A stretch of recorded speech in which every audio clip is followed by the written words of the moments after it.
이제 2-86페이지입니다. 섹션 1 전자상거래인데 크게 보면 이제 챕터 2의 전자상거래 보안입니다. 그래서 페이지 쪽수로 보면 이제 2-86페이지 전자상거래입니다. 섹션 1. 개요를 한번 볼까요?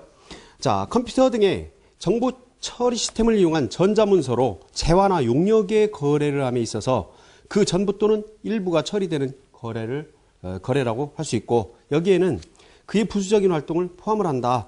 여러 가지가 있습니다. 여러분들 뭐 전자상거래야 지금 우리 밀접하죠. 관련 있고 늘 뭐 인터넷상에서 상거래 뭐 하루에도 뭐 몇 번씩 하는 그런 학생들도 있을 겁니다. 전자상거래. 그럼으로써 또 보안도 그만큼 중요하게 된다는 거죠. 그 다음에 보면 전자상거래를 다음과 같은 구성 요소를 가진다. 뭐 딱히 이런 구성 요소로 틀에 정해져 있는 건 아니지만 여러분들이 한번 이런 틀을 가지고 공부를 하시면 이해하는 데 좀 편리하다는 얘기죠. 컴퓨터 등의 정보 처리 시스템을 이용한 전자문서에 의하여 이루어지는 거래를 말한다. 당연히 전자문서겠죠. 뭐 우리가 일반적인 페이퍼라든가 이런 문서를 가지고 하는 것들은 전자상거래라고 볼 수가 없습니다. 그 다음 재화나 용역의 소유권이나 사용권의 이전, 기타 이에 부수하는 거래를 말한다. 그죠? 뭐 소유권이라든가 사용권, 예를 들어 물건을 샀어요. 전자상거래 상황에서 그러면 소유권이죠. 근데 또 이용권, 사용권 이런 것들도 있죠. 어떤 뭐 게임을 한다든가 이런 걸 할 때 사용하는 것들, 또 이에 부수적인 것들도 다 전자상거래로 보는 거죠. 그 다음 거래의 전부 또는 일부가 전자문서에 의해서 이루어지는 그런 거래. 뭐 다 비슷한 얘기가 되겠습니다. 그 전자상거래의 구조를 한번 보시면 좌측부터 이제 고객이 은행과 관련이 있겠죠. 그것이 신용카드든 아니면 현금으로 지불을 하든, 그러면 입금을 일단 해야 되고 그 다음 대금 결제를 은행은 신용카드 회사에 또 하게 되죠. 그 다음 청구를 누구에게 하게 해요? 신용카드 회사는 그 고객에게 하게 되죠. 이제 이것이 고객과 또 금융, 은행, 그리고 신용카드 회사 요 3자가 주로 이뤄내는 겁니다. 물론 이제 상점으로서 인터넷 쇼핑몰이 있게 되죠. 인터넷 쇼핑몰이. 이제 그것을 안전하게 실질적으로 어떤 뭐 그 사람이 진짜 홍길동인지 아닌지를 판별해내고 또 바꿔치기를 하지 못하게, 속이질 못하게 만드는 것이 이제 서명, 거기에 또 인증센터 이런 기관에서 할 수 있는 것들이 이렇게 보여지게 됩니다. 맨 좌측 하단에 이제 유통회사도 또 무시할 수 없죠. 물품을 구매했을 때 그 배송하는 이런 회사들도 이렇게 구조적으로 엮여 있어서 우리가 손쉽게 마우스를 클릭 또는 뭐 몇 가지 입력만으로써 가볍게 집에서 상품을 구매하고 사용할 수 있는 이러한 모든 상거래를, 네트워크상의 상거래, 인터넷상의 상거래를 우리가 전자상거래라고 하는 것입니다. 자, 특징을 볼까요? 유통 채널의 단순함. 자, 전자상거래 한번 봅시다. 첫 번째로 한번 보면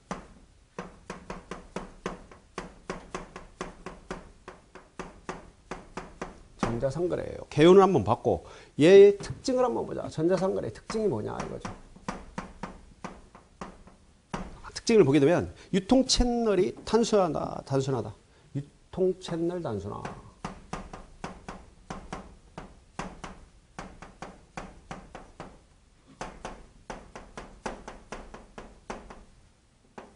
단순하다. 뭐냐? 도소매상을 거치지 않고 인터넷을 통한 그죠? 소비자 직거래로 유통 채널이 단순하다는 거죠. 일단 쇼핑몰과의 거래. 그것이 물론 뭐 신용카드나 금융기관과 연결되고 또 유통회사와 연결됐지만 이 사용자로 봤을 때, 고객으로 봤을 때는 상당히 유통 채널이 단순하다라고 보는 거죠. 뭐 중간 도매상이나 이런 데를 거치지 않는다라는 얘기죠. 그 다음에 24시간 영업이 가능하다. 그렇죠. 여러분들 뭐 24시간 언제든지 인터넷상에 들어가서 쇼핑몰에 들어가서 물품을 구매하고 또 사용을 할 수 있습니다. 또 소수의 인원으로 영업이 가능하다. 뭐 운영자, 한 사람이 뭐 운영하는 것도 인터넷상에서 많죠.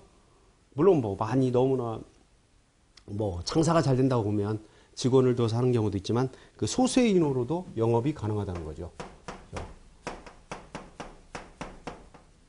소수 인원 영업 가능. 이거 상당히 다릅니다. 만약에 우리가 오프라인 매장을 개설해서 한다라고 보면, 그죠? 거기에 물건을 판매하는 판매원도 필요할 거고, 또 관리하는 사람, 또 어떤 물건을 뭐 진열한다든가 여러 직원들이 필요할 수가 있게 되는 거죠.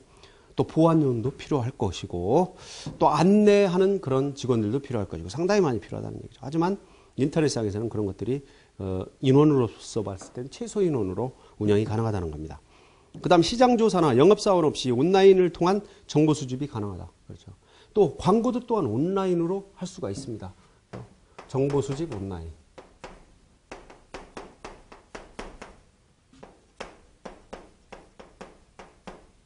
온라인으로 가능하다. 온라인으로 가능하다.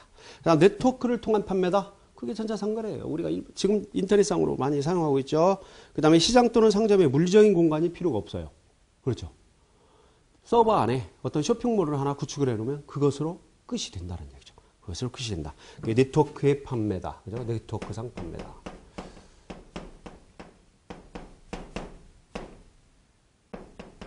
판매가 이루어지고. 그죠? 그리고 시장이나 또 물리적 공간이 필요 없죠. 서버 하나 구축해 놓으면 되는 건데 물리적 공간이 불필요.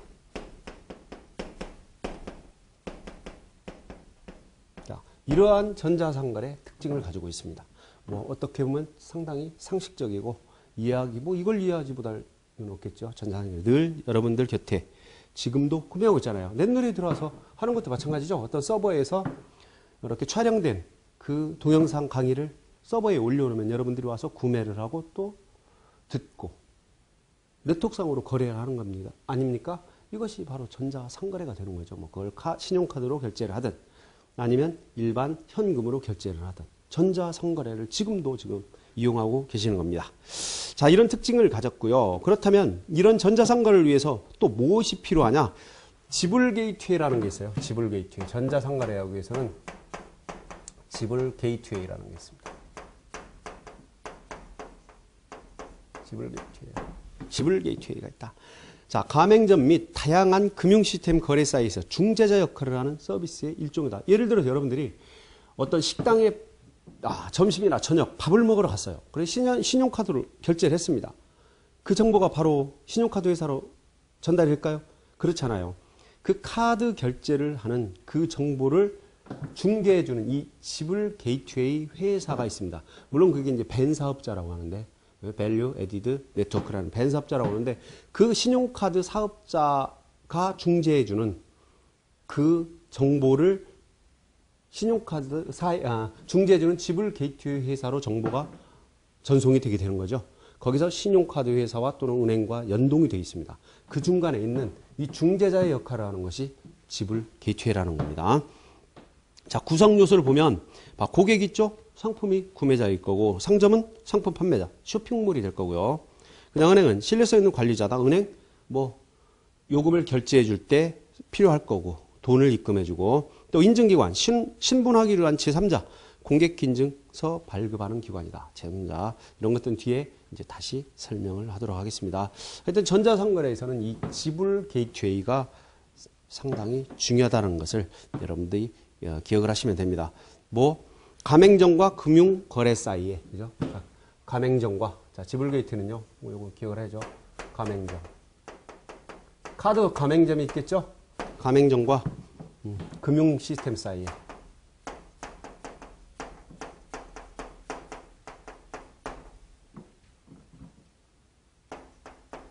중재한다. 중재? 뭐 중재 똑같습니다. 중재한다. 이 사이에서, 그죠? 이 사이에서 중재를 하게 된다. 여기에서 지불 게이트웨이가 필요하게 되는 겁니다. 여러분들이 잘 기억을 하십시오. 자, 그 다음에 이제 이 87페이지에 보면 전자상거래 보안 프로토콜이 있어요. 이제 보안 나오기 때문에 상당히 중요하죠, 또. 자, 일단 두 번째로 이제, 자, 전자상거래 보안 프로토콜이 있습니다.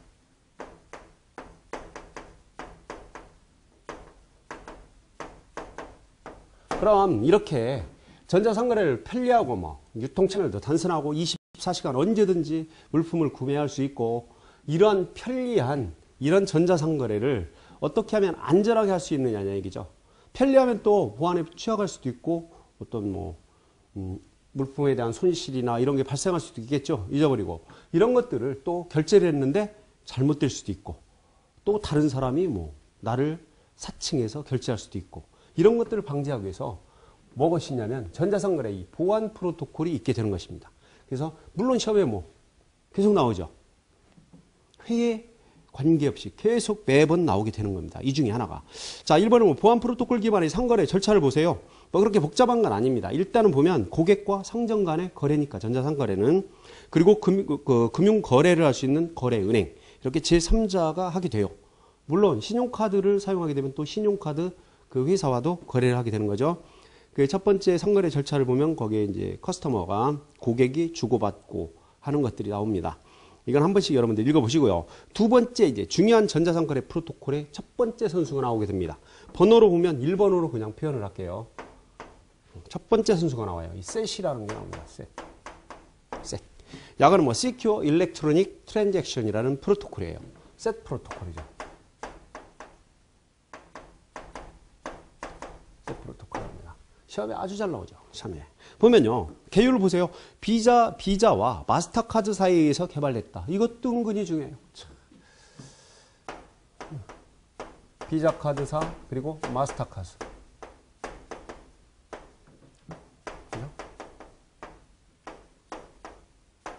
사이에서 개발한 프로토콜입니다.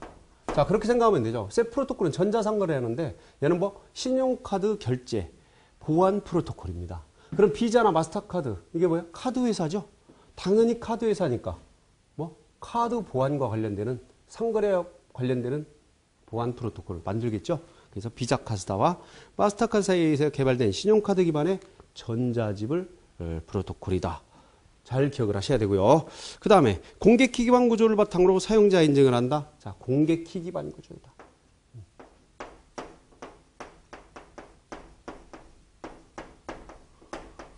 공개키 기반 구조이다. 자, 지금까지 여러분들이 보안을 배우는 게 물리적 보안이 있고 크게 보면 물리적 보안이 있고 논리적 보안이 있고 관리적 보안이 있습니다. 근데 지금 여러분들이 배우고자 하는 것들은 논리적 보안과 관리적 보안이죠. 그 중에서도 논리적 보안이라는 얘기예요. 논리적 보안일 때 지금 현재 인터넷상에서 네트워크상에서 발생되는 대부분의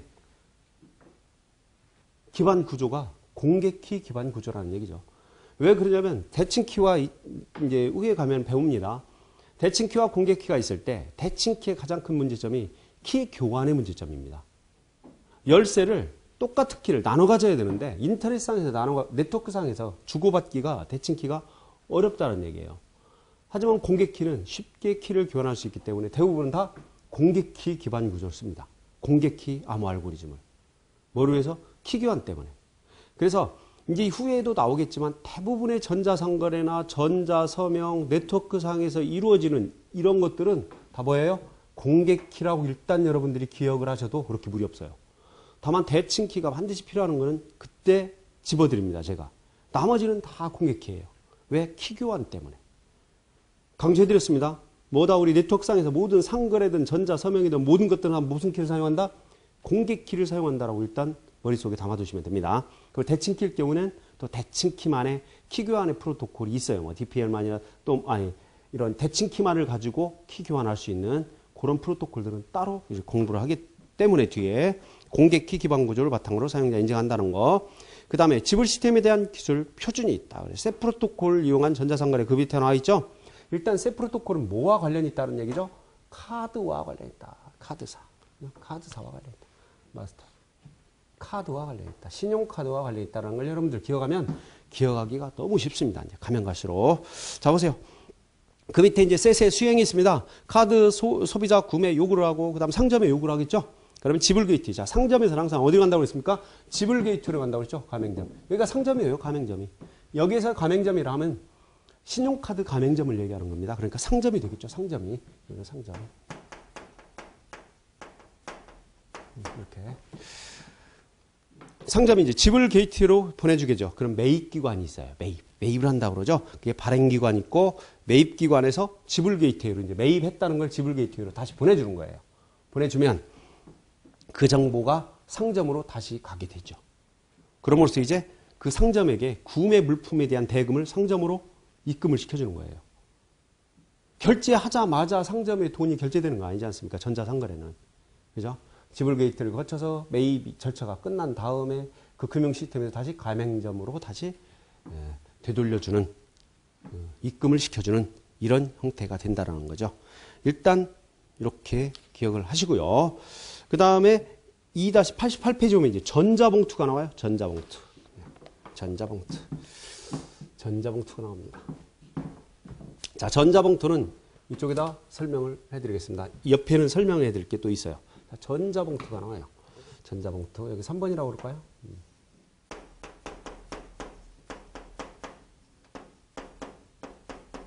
여러분들이 편지를 보낼 때도 봉투에 넣어서 보내죠? 당연히 전자 서명 또 구매라든가 이런 것들을 할 때도 이 전자 봉투에 넣어서 보낸다는 얘기죠. 왜냐하면 전자 상거래에서는 또는 전자 서명에서는 키를 또 주고받아야 돼요. 구매 정보라든가 이런 것들도 주고받아야 되지만 키까지 같이 주고받아야 되기 때문입니다. 자, 내용을 볼까요? 송신자가 송신 내용을 암호화하기 위하여 사용하는 자. 송신자가 송신 내용을 암호화하기 위하여, 여러분들이 이제 거래 정보라든가 이런 거 암호화해서 전송을 하는 거 아닙니까? 암호화하기 위해 사용하는 비밀키, 시크릿키라고 합니다. 자, 비밀키를 수신자만 볼 수 있도록 수신자의 공개키로 암호화한 것이다. 공개키로 암호화하는 것이에요. 자, 메시지 자체는 암호화 속도가 빠른 비밀키 암호화 방식으로, 자, 얘는 대칭키 암호화 또는 비밀키 암호화 방식이라고 합니다. 뒤에 이제 그 정보보안 일반에 가면 여러분들에게 자세하게 설명을 드릴 거예요. 먼저 그렇게 알고 가시고요. 방식으로 암호화하고 암호화에 사용된 비밀키를 공개키 암호화 방식을 이용해 상대에게 전달한다. 이건 뭐? 키 교환을 한다는 얘기죠. 여기에서 나오는 건 뭡니까? 살짝 정리하면, 자, 거래 정보는, 그죠? 메시지라는 게 이제 거래 정보입니다. 자, 메시지는 뭐로? 대칭키로 암호화하고. 왜? 대칭키가 빠르니까. 자, 암호화하고, 그리고 키는, 그죠? 암호화한 키는, 암호화 키죠? 대칭키죠. 그러니까. 암호화 키는 공개키 암호 알고리즘으로, 그죠?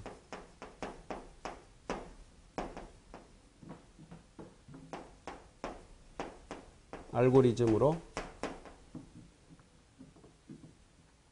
공개키 암호 알고리즘으로 교환을 한다는 거죠. 여기서 발생되는 게 뭐냐면 이거예요. 이 메시지와 내가 거래 정보라고 생각하셔도 좋습니다. 이 거래 정보인 이 메시지와 이 암호키를 같이 전송을 해줘야 되기 때문에, 암호화를 시키면 키가 있어야지 열어볼 거 아닙니까? 상대 측에서. 복호화 키가 있어야 되니까 얘를 같이 보낸다는 겁니다. 이렇게 같이. 전자봉투라는 것은 담아서. 자, 전자적으로 봉투에 이렇게 담는다는 거죠. 전자봉투는. 자, 그래서 상대방이 전담으로써 공개키 암호화 방식의 장점인 보안성을 유지하면서도 공개키 암호화 방식의 단점인 처리 속도 지연 문제를 해결할 수가 있다. 뭐가 빠르고 뭐가 늦고 장단점이 뭔지는 후에 설명을 해드리도록 하겠습니다. 여기서 전자봉투는 이러한 의미라고 일단 알아주시기 바랍니다. 이제 그 밑에 그림을 보세요. 랜덤하게 비밀키를 생성합니다. 송신자가 비밀키를 생성한 다음에 메시지를 암호화를 해요. 이걸 이제 해싱을 한다고 합니다. 메시지 다이제스트를 한다고 그래요. 그럼 메시지와 비밀키, 자, 비밀키를 이렇게 연결하는 거, 우리가 얘가 뭐라고 그랬어요? 전자봉투입니다. 그죠? 전자봉투. 자, 전자봉투로 만들어서 일단 B에 뭐로 만들어요? 전자봉투를 뭐로 만든다고 했어요? B의 공개키로 만듭니다. 자, 봉투를 만드는데 그림과 여러분들 비교해 가면서 보십시오. 중요하니까요. 이거는 B의, 그러니까 수신자의 비밀키로, 수신자의 공개키, 비밀키라뇨. 수신자의 공개키로 암호화해버린다. 암호한다. 수신자의 공개키로 암호해야지 수신자가 받아서 자기 개인 키로 열어볼 거 아닙니까? 비밀봉투를. 자, 이해가 가시죠? 자, 전자봉투는 뭐? 수신자의 공개키로 암호화해서, 그 다음 4번. 전자봉투를 전송을 하죠? 이렇게 묶어서 전송을 합니다. 이렇게 암호화를 해서 수신자의 공개 키로. 암호에 전송을 하게 되죠. 그러면 수신자가 받아서 이제는 자기의 이 공개키, 수신자의 공개키니까 수신자의 개인 키로 열어보는 거죠. 복화를 시키는 겁니다. 암호화에서. 왜? 중간에 전송 과정에서 공격자라든가 또 타인이 받아서 열어볼 수 있으니까 암호화해서 전송한다는 얘기죠. 자, 그렇게 해서 비개인 키로 열어보고 그 열게 되면 이제 메시지와 이 암호화 키가 보이겠죠? 그 보이면 메시지는 메시지로 수신자의 개인 키로 복화를 시키고 그다음 그러면 비밀키는 자기의 비밀키와 비교를 해보겠죠. 개인 키와 비교해서 열어보고 그러죠. 수신자의 공개 키의 개인 키는 전자봉투를 여는 데 쓰는 거죠. 그러면 같이 동봉한 암호화 키는 뭐를 할 때 써요? 메시지를 열어볼 때 쓴다는 얘기예요. 왜? 얘네들을 각자 따로따로 보내게 되면 안전하지 못하니까 묶어서 다시 한번 수신자의 공개 키로 암호화를 시켜서 보낸다는 얘기고요. 자, 이해가 가시나요? 다시요. 전자봉투는 메시지와 암호화 키, 개인 키를 같이 보내는데 대칭키 암호화로 메시지는 암호화시키고 또 암호화 키를 교환을 할 때는 뭐로 해요? 공개키 암호 알고리즘을 하죠.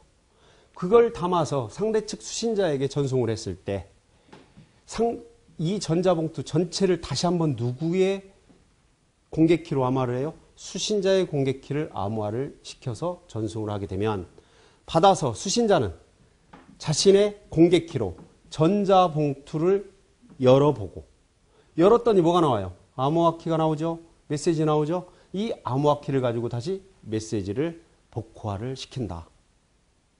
자, 이것이 전자봉투입니다. 아시겠죠? 찬찬하게 책 보고 읽어보면서 이해를 하셔야 됩니다. 시험에 잘 나와요. 전자봉투. 자, 그 다음 또 잘 나오는 것이 밑에 전자서명이 있습니다. 4번인가요? 4번. 전자서명. 압축해서 설명을 해드린 겁니다. 전자서명. 물론 전자서명이나 이런 뒤에 다시 한번 설명으로 나옵니다. 자, 전자서명은 뭐냐? 그러면 전자서명. 뭐예요? 진짜 홍길동인지를 확인해 보는 거죠. 진짜 홍길동인지를 확인해 보는 겁니다. 또 확인시켜 주는 거고 내가 사인했다는 것을 입증해 주는 겁니다. 자, 서명자 인증, 메시지 인증, 위조 변조 방지, 송신 부인 방지. 그렇죠. 위조 변조 방지하는 거죠. 여러분들 만약에 서류가 있는데 뭐 어떤 계약서라든가 사인을 하는 이유가 뭐예요? 서명을. 내가 진짜 사인한 건지 다른 사람이 사인했는지를 구분하기 위해서 사용하는 거 아닙니까? 등의 기능을 제공하는 암호화 기술로 공개키 암호 방식에서의, 자 보세요. 전자서명도 네트워크상으로 하는 것들이죠. 뭐로 하라고 했어요? 공개키라는 공개키. 그러면 대부분 뭐 90% 해결됩니다. 이용한 메시지 암호화는 서명 당사자밖에 할 수 없다는 점을 이용하여 구현하는 것이다. 자, 전자봉투와 전자서명의 차이를 한번 느껴볼까요? 자, 메시지가 있어요. 그러면 이걸 해싱을 합니다. 똑같이 해싱을 합니다. 메시지가 있으면 해싱을 해요. 그걸 암호화라고 합니다. 메시지 다이제스트를 해주면 이제 메시지 다이제스트 암호화를 하는데 전자봉투에서는 봉투에 담아서 누구의 수신자의 공개키로 암호화를 시켰어요. 전자봉투를. 그 상대 측에서는 자신의 공개키를 가지고 수신자가 전자봉투를 열고 그 안에 들어있던 개인키로 메시지를 열어서 보겠다는 건데 전자서명일 경우에는 이 메시지 다이제스트하는 자 보세요. 요거 좀 볼까요? 메시지 볼까? 자 메시지. 자 메시지가 있고 이렇게 메시지가 있습니다. 그럼 해싱을 하게 되면 이게 암호화가 되겠죠? 메시지 암호화. 해싱이라고 없습니다. 해싱. 그냥 암호화라고 합니다. 암호화. 메시지 암호화.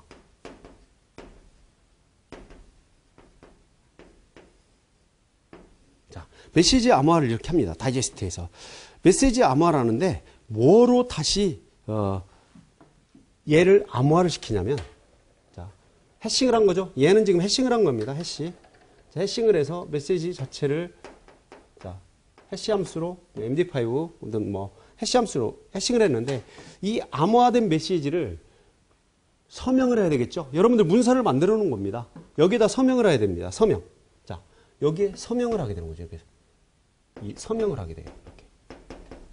서명을 하게 되는데 뭘로 서명을 해요? 전자봉투에서는 수신자의 공개키로 서명을 했는데 이 전자서명은 누구? 송신자의 개인키로 서명을 하게 됩니다. 개인키로 서명을 한다는 거죠.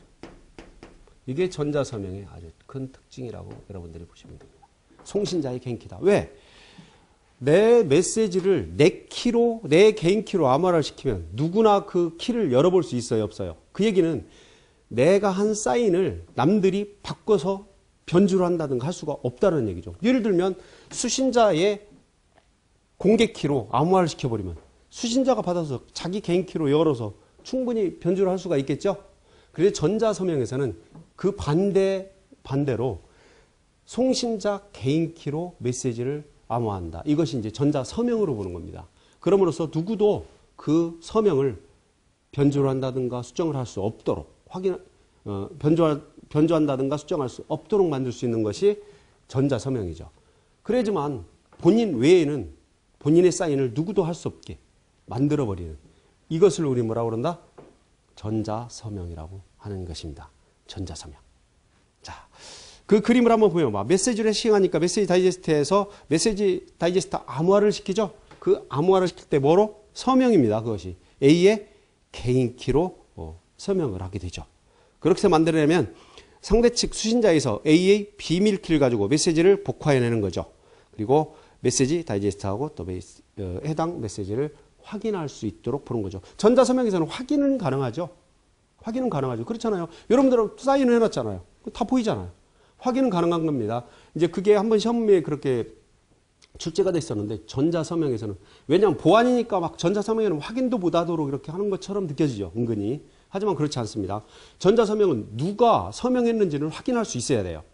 다만 서명만 변조하지 못하게 만드는 이러한 기술이 전자서명이라는 거죠. 여러분들이 잘 기억을 하시기 바랍니다. 물론 전자메일의 전자봉투 전송을 당연히 송신자는 수신자로 하게 되는 것이고요. 그래서 그 전자봉투와 전자서명을 살짝 잘 비교를 해서 여러분들이 또 보시기 바랍니다. 뒤에 가면 지금은 조금 이해하기가 어렵지만 이 정보보안 일반 4과목을 배우시게 되면 이해가 될 것입니다. 뒤에 가면. 그 다음에 이제 5번째 이중서명이라는 게 나와요. 이중서명. 자, 이중서명. 5번째 이중서명이 나옵니다. 어디 갈까요? 자, 이쪽으로 갈까요? 왜냐면 이쪽은 이제 전자상거래 프로토콜을 이어서 설명하려고 하는 것입니다. 자, 이쪽으로 갈까요? 자.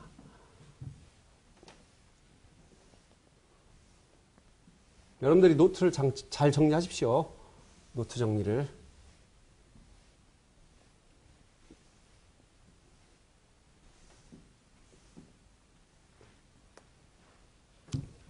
다섯 번째 이중서명입니다.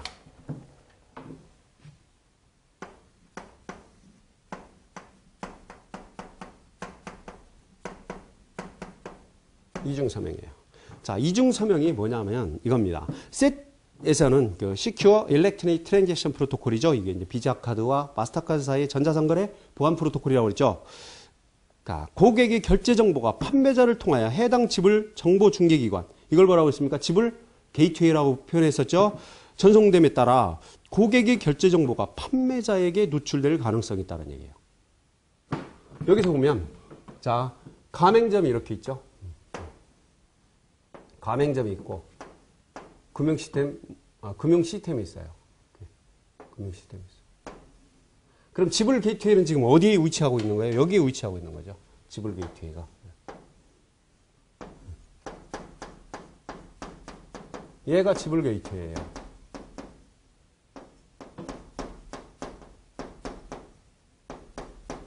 그렇기 때문에 고객이 가맹점, 상점을 통해서 이제 고객은 여기 있겠죠. 고객은.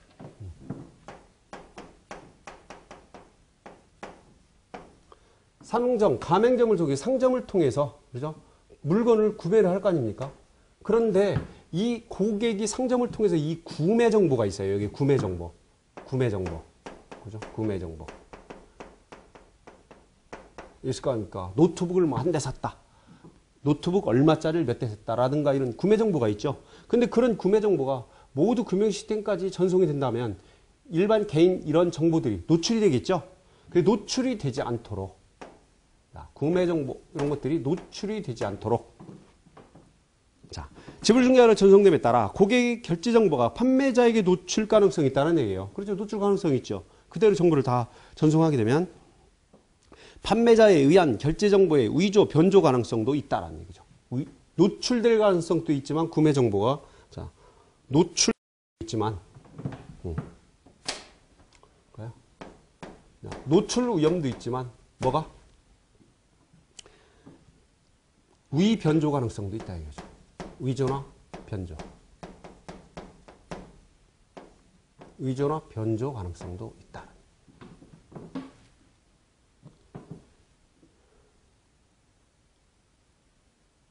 노출시키지 않으면서도 판매자가 해당 고객이 정당성 및 구매 내용의 정당성을 확인할 수 있어야 된다는 얘기예요.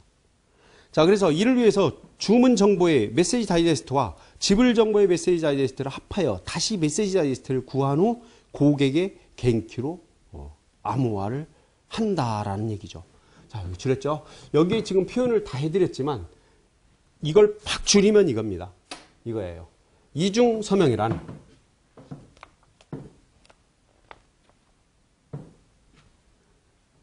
자, 고객의 정보를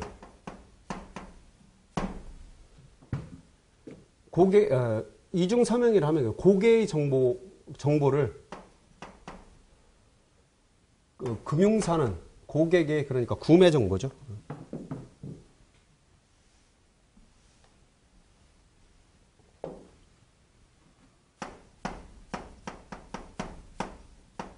고객의 이 구매 정보는 구매 정보입니다. 구매 정보. 구매 정보는 그죠? 금융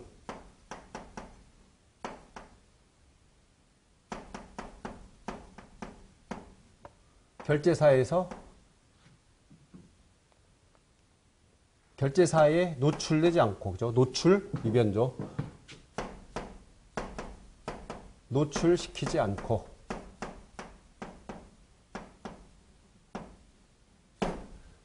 또 가맹점이죠. 가맹점의 결제 정보죠. 결제 정보. 고객에게 노출되지 않는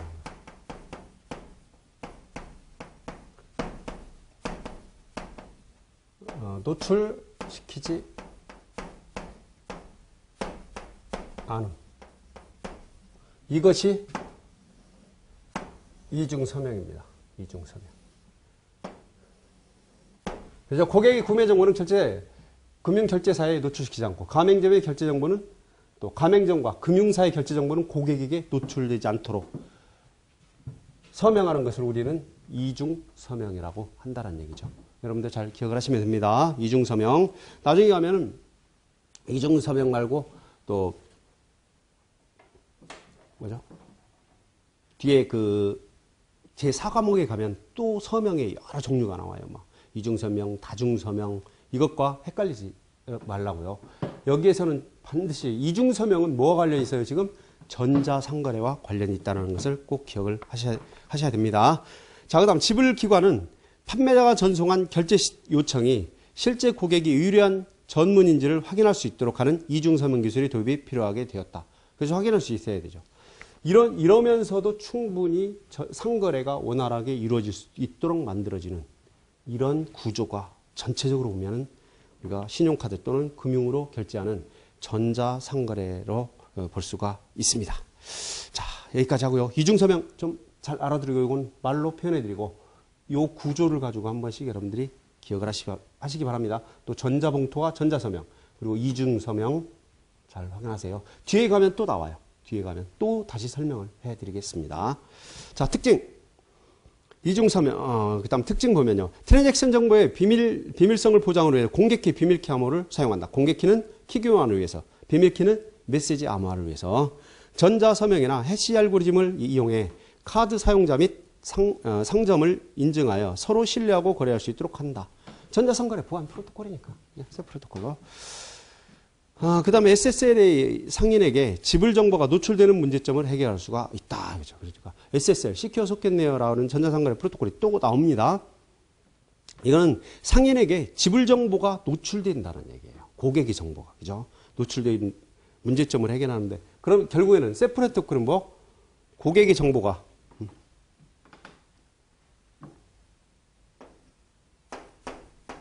여기에는 고객 정보가 노출되지 않는다.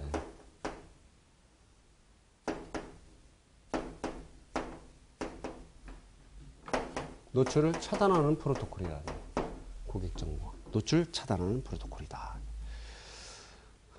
그 다음 카드 소지자에 대한 인증을 하게 되고, 상점에 대한 인증, 비밀성, 무결성, 부인 방지 기능을 제공한다. 이건 뭐 보안 프로토콜의 기본적인 기능이고요. 상호 동작성, 상호 인증, 상호 동작성 또는 상호 인증이라고 합니다. 상호 인증, 상호 인증.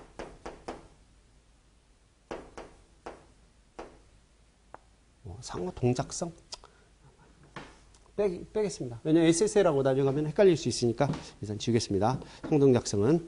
자, 그 다음 구성 요소, 고객, 카드 소지자죠. 카드 홀더라고 합니다. 이 영어 용어도 좀 알아두세요. 이 정보방기사에서 막 영어를 그냥 대놓고 나옵니다. 상점, 머처트라고 그래요. 상점, 인터넷상의 상품 또는 정보 서비스 제공자.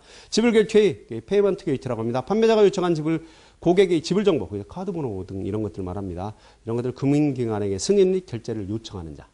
그걸 지불 게이트웨이라고 했습니다. 여긴 지불 중개기관이라고 하지만 그 같은 얘기입니다. 발급사, 이슈어라고 합니다.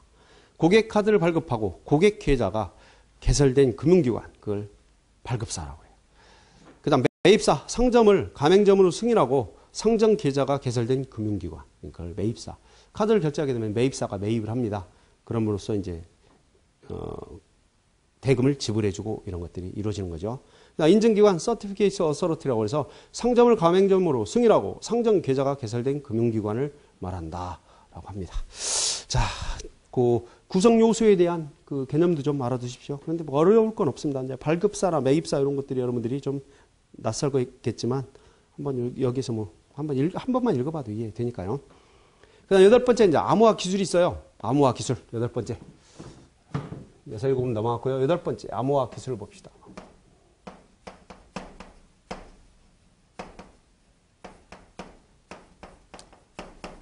여기 순서에 맞지 않게 이렇게 되돌아서 이렇게 하니까 여러분들은 차분하게 잘 정리하십시오.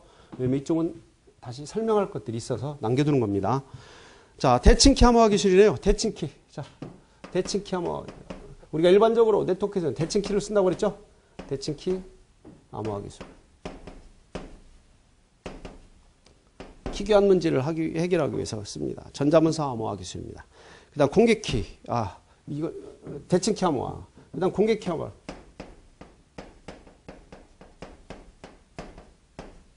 제가 좀 전에 대칭키 암호화를 키교환 그랬죠? 아니에요. 공개키가 키교환이죠. 쏘리합니다. 대칭키는 뭐래요? 메시지 암호화예요. 메시지. 데이터 암호화할 때 대칭키를 써요. 왜? 속도가 빠르거든. 나중에 설명 다 드립니다. 뒤에 정보관 일반에 사과모에 가서. 공개키는 키교환을. 키교환의 편리성 때문에 미리 예습하고 간다라고 생각하시면 됩니다. 그 다음 전자봉투. 아까 말씀드렸죠? 전자봉투. 메시지와 키를 따로따로 전송을 해주길 위험하다. 걔도 또 한 번 암호화를 시켜주는 거죠. 이 전자봉투. 메시지와 키를 다시 수신자의 공개키로 암호화시켜주는 이 전자봉투기죠. 잘 기억을 하시면 되고. 이게 뭐 송신자의 문서에서 암호화를 위한 비밀키를 수신자만 볼 수 있도록 수신자의 공개키로 암호화한다. 이 전자봉투 설명을 했었죠. 수신자의 공개키로 암호화한다. 적어드릴까요? 수신자의 공개키. 수신자의 공개키. 그 다음 전자서명. 전자서명 다 나왔네. 전자서명. 전자상거래에서는 전자서명이 꼭 필요합니다. 그렇죠? 왜? 오리발 내미는 거 방지하려고. 부인 방지라고 그러죠. 오리발. 사놓고 안 사놨다. 결제해놓고 안 했다. 그죠? 받아놓고 안 받았다. 오리발 내미면 방법이 없죠. 그래서 전자서명이 전자상거래에서 이렇게 반드시 필요한 겁니다. 서명자 인증이나 그죠? 서명자 인증이나 사용자의 의 변조 방지 그리고 부인 방지, 오리발 방지 목적으로 이렇게 쓰는 거죠. 뭐 인증, 그죠? 인증, 의 변조, 변조. 그리고 이제 부인 방지, 오리발레 미는 거. 받아놓고 안 받았다. 안 받아놓고 받았다. 보내놓고 안 보냈다. 뭐 이런 것들이 안 보내고 보냈다. 부인 방지하는 것들을 다. 이러한 암호화 기술이 전자상거래. 대칭키 암호화, 공개키, 전자봉투, 전자암호 다 들어가죠. 뭐 암호화 기술 다 들어가잖아요. 각자는 또 설명할 기회가 있을 수 있습니다. 뒤에 가면 자세히 설명을 드릴게요. 하지만 지금은 전자상거래에서 필요한 기술이기 때문에 한번 또 보고 넘어간다라고 생각하시면 됩니다. 자, 그리고 뒤에 하나가 또 있네. 그죠? 해시 함수. 해싱 한번 했었죠. 여기 해싱. 기술 중에 또 해시 함수가 또 하나가 있습니다. 해시 함수. 해시 함수. 이런 것들은 이제 임의 길이의 전자문서를 일정 길이의 코드값으로 추격문을 생성한다 하는데 해시 함수 같은 경우 또 하나의 뭐 암호라고 하는데 뭐 일방향 함수 뭐 이렇게 얘기를 합니다. 그래서 축약문을 생성한다. 그죠?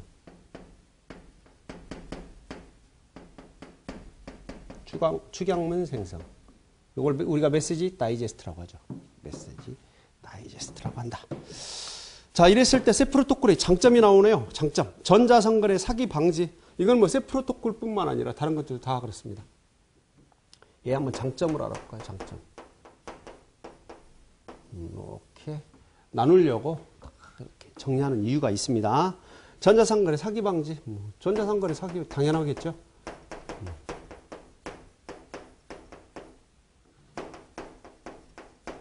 그러려고 이 암호화를 쓰는 거죠. 사기 방지.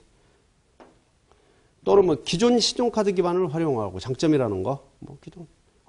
그렇죠. 기존에 뭐 변경시켜서 쓰는 게 아니라 그대로 신용카드 기반을 활용한다. 굉장한 장점이죠.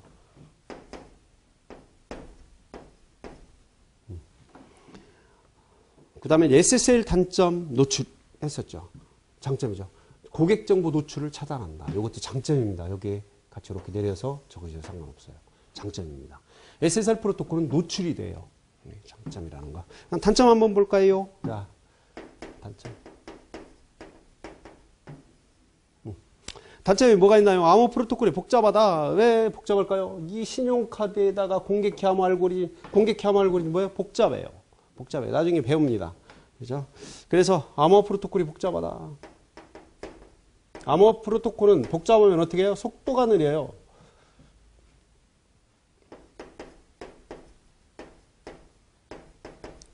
보안은 강하지만 복잡하면 속도가 느리다. 보안은 강합니다. 복잡하기 때문에 셋 프로토콜이 아주 강력합니다. RSA 동작은 프로토콜 동작 속도를 저하한다. 공개키 암호 알고리즘이 암호 프로토콜. 암호 프로토콜의 복잡함. 왜? 공개키 암호 알고리즘이기 때문에. 공개키를 사용하기 때문에. 그 다음 카드 소지자의 전자지갑 소프트웨어를 요구하고 전자지갑 소프트웨어를 요구한다. 카드 소지자의 전자지갑 요구.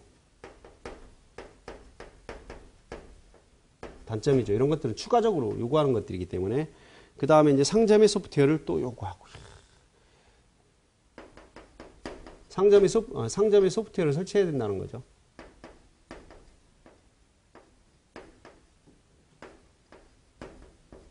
설치돼야 된다는 거고. 그 다음 지불 게이트웨이 거래를 전자적으로 처리하기 위한 별도의 하드웨어 소프트웨어가 필요하다. 이게 다 그겁니다. 별도의 소프트웨어 또는 하드웨어가 필요하다. 상당한 단점이죠. 하드웨어. 지우겠습니다. 어떻게 하면 그냥 안 지우고 해보려고 그랬더니 안 되네. 자, 소프트웨어와 하드웨어가 필요하다. 이런 것들이 단점이 돼요. 자, 그래 장점과 단점 잘 기억을 하시면 되겠습니다. 장점은 또 하나 뭐가 고객 정보가 노출되지 않는다라는 게 장점이 될 수가 있어요. 자, 여기까지가 우리가 전자상거래 보안 프로토콜 중에 셋 프로토콜이었습니다. 시간이 좀 됐죠? 됐으니까 잠시 쉬었다가 SSL 프로토콜에 대해서 공부를 해보도록 하겠습니다.